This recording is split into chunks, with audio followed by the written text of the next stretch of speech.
Well, now, BookTube, I am on holiday in Wales, the Llyn Peninsula, and doing a little bit of batch recording. I don't know if other booktubers do this, but every now and then I try and take the chance of having some time off to kind of do a few, because when I'm really busy at work, I find it really hard to record things, and that's why you might notice I sometimes have kind of quite big gaps between videos. But by the time you see this, I will be back at work in boring old Brighton. No, I love Brighton, because this is a tag ready for next Tag Tuesday, and it is the R tag from Jim's alphabet series. That's Jim's books, reading and stuff. And I had to do the R tag because R is for Rosamond. That's me. But the first proper prompt is R is for reading. Why do you love reading? Well, now this question comes up kind of at regular intervals, and I have various different versions of more or less the same answer. I love reading because it engages and stimulates and delights every part of me, I think. Mind, heart and soul. Also body. Yeah, it's also good for my body because when I read, I'm out of myself and I'm relaxed properly, and I'm quite a kind of buzzy person a lot of the time, and reading is one of the things that will actually make me stop and sit still. Except when I'm reading when I'm walking, which I've also do pretty regularly, but you get the idea. But yeah, it's uses my mind. It gives me ideas, things to think about, experiences that I don't have, knowledge. Yeah. So that's the mind bit, I suppose. Or it stretches my, understanding or idea of how words work and language works, and things can be structured, and yeah. So that's the mind bit. Emotions. I feel like it brings a chance to experience different emotions and emotions beyond my own, or to reinforce or explore some of my own, and empathy with other people's lives, other experiences beyond mine. Sometimes, I'm not a very spiritual person, I would say, but sometimes I'd say reading brings me a kind of spiritual dimension as well. What do I mean by that? Given that I'm don't believe in any kind of God, but sometimes it takes you to a different level, in sort of I don't know, moments of inspiration or enlightenment, even catharsis and or awe and delight. And some things that you read bring all three of those things together. And an example of that for me would be reading Dante, Divine Comedy at the moment. It gets all those aspects. Anyway, enough of that. Let's move on. R is for Russia, is the next prompt. Who's your favourite Russian writer? Now, I would say that 3 of my top 20 most memorable books are by Russian authors. One of those would be The Master and Margarita by Bulgakov. One of those would be Life and Fate by Vasily Grossman. And one of those would be War and Peace by Tolstoy. Now, most memorable. That list. Do you have a list like that? I mean, I don't literally have a list. Don't ask me to tell you what that 20 is exactly, because it will keep varying. But the most memorable.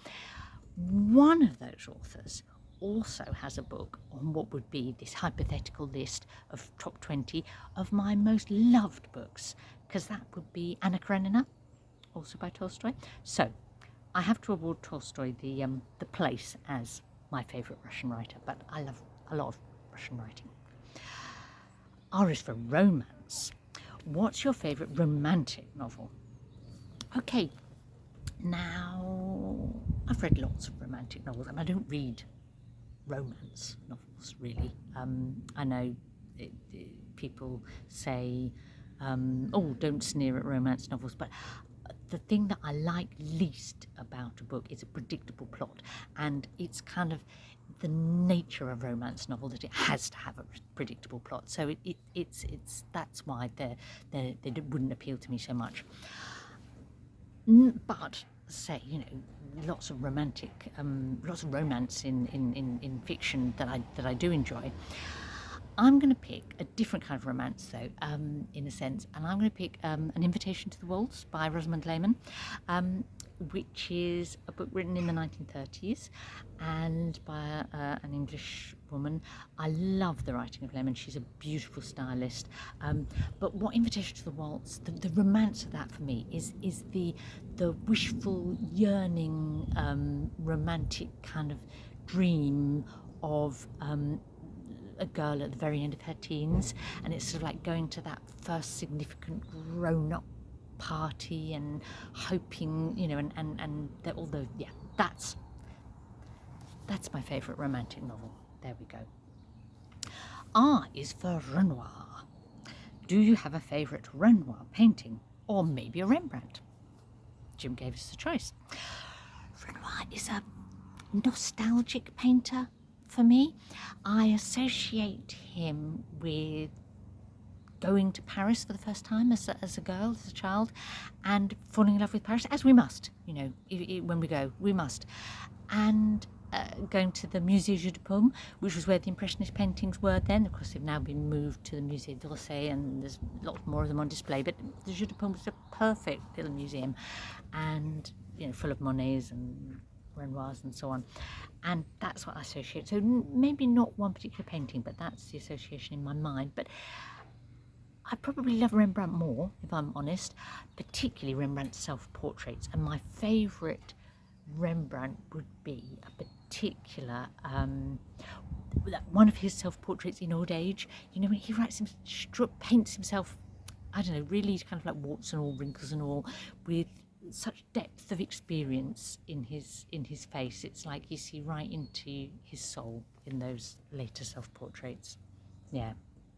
But if you were to say which is your favourite painter beginning with R, it would probably be Mark Rothko. So yeah, completely different. Now, R is for Regency. Indeed it is. Do you have a favourite book written 1811 to 1820 other than by Jane Austen? Blasphemy! Yeah, I'm not a huge fan of other Regency era novels, the other novels that were being written then, like Scott, say, or there's some enjoyable ones, but they're not my favourite, apart from Jane Austen. So I'm going to pick what is my favourite, which is poetry of the period, and I'm going to say John Keats is, anything by Keats, but some of his odes, say that is my favourite Regency reading other than Jane Austen. R is for Romain Clef. Is there a Romain Clef you like? Also sometimes pronounced Romain Clef, but it is technically Clef. Now, what does that mean? That's books that have real people in them, but those real life people are disguised with fictional characters, disguised as fictional characters. I'm not explaining that very well, but you know what I mean. And it can be another way of saying a semi-autobiographical novel, which you might write like that to avoid sort of offending your neighbours and friends and family.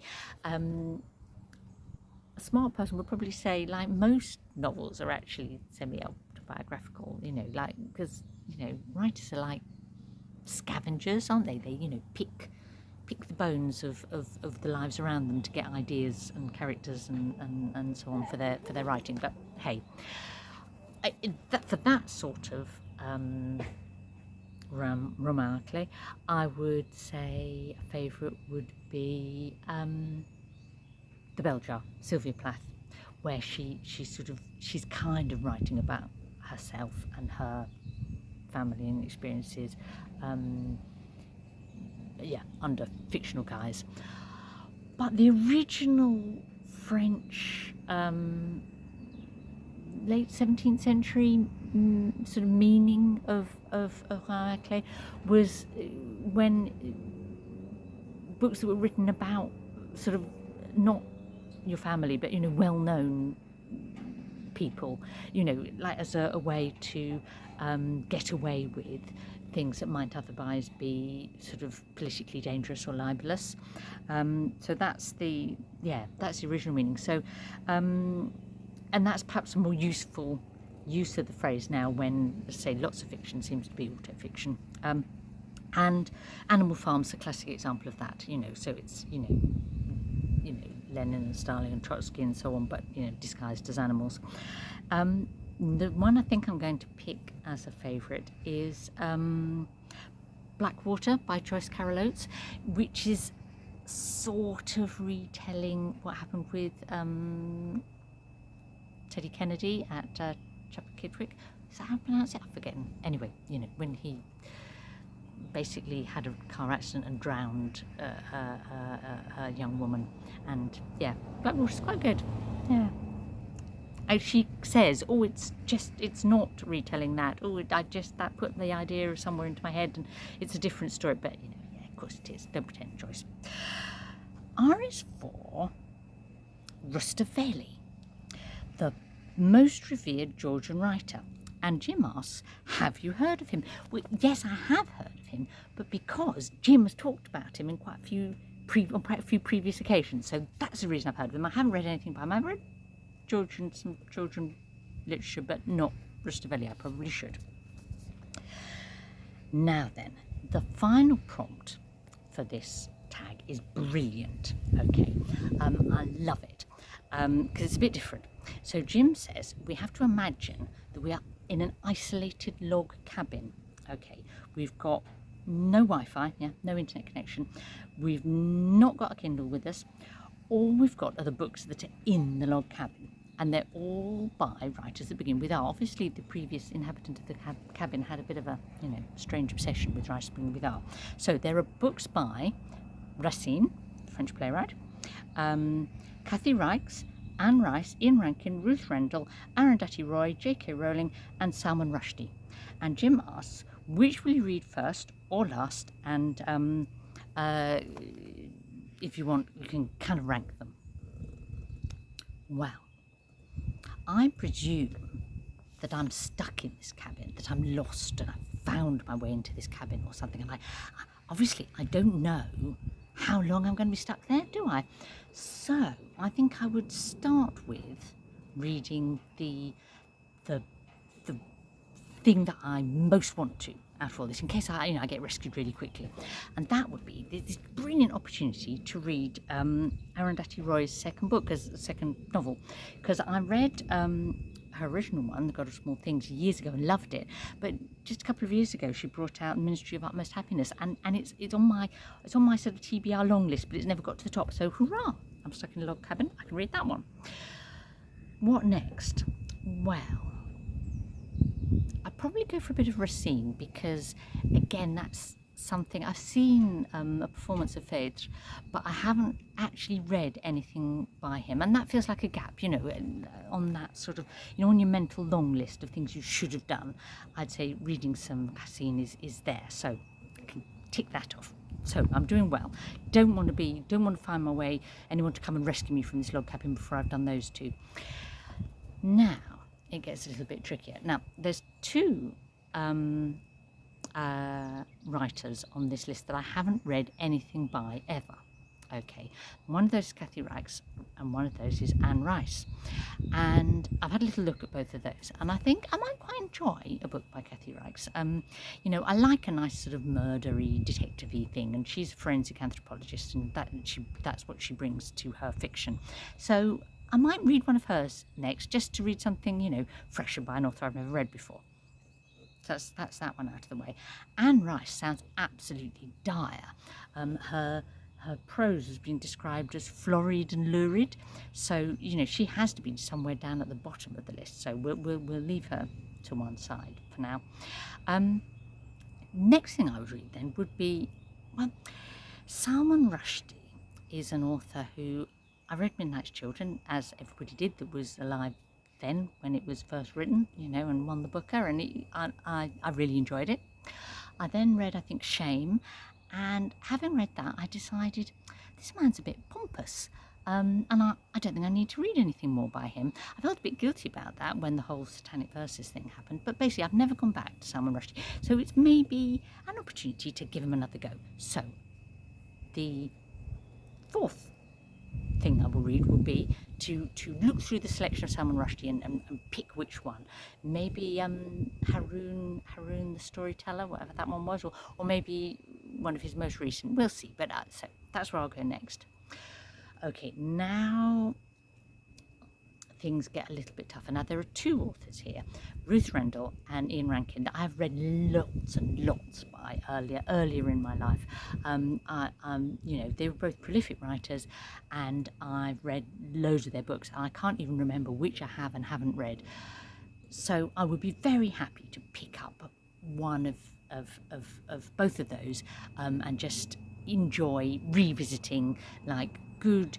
They're kind of like reliable authors. You know what you're going to get, and what you're going to get is going to be good. It's not going to be amazing, but it's going to be good. So both of those come next. Now, at this point, I'm hoping that I might be rescued, because Anne Rice, I've told you, sounds like somebody I don't want to touch, and the only one left at this point is J.K. Rowling. Now, for various reasons, there's reasons for not wanting to buy books by J.K. Rowling now, because of her sort of anti-trans rhetoric. She'd see herself as a gender critical feminist, and I understand, as a feminist of almost exactly the same generation as her, I understand where that comes from, but I don't actually agree, and I don't like it, and but the books were already there, so it's not like I'm feeding her her fortune by buying one. But I gave up on the Harry Potter books because I was bored to tears by about the fourth one, so I don't really want to read one of those. And I read the first of her sort of post-Potter adult fiction, and I can't, the one about local government, and she's just a very dull writer as far as I'm concerned. I might, if I'm desperate, be tempted by one of her Cameron Strike, private investigator stories, because they sound like a bit more fun. But I know that the prose will be really plodding, because no one edits her properly now, because she's literary Kaching goddess, money spinner. So yeah, not optimistic. Hopefully though, there's actually multiple books by all of the other authors, and so I can enjoy working my way through those until I manage to find a way out of this log cabin, also before I starve, I hope. So thank you for a brilliant tag, Jim. I should tried before I recorded this to think of booktubers whose names or channels begin with R that I know and that Jim hasn't already tagged when he tagged them, but I failed to do that. So what I will say is the boring old if you fancy it, have a go, and you might fancy it, because the last prompt was particularly enjoyable.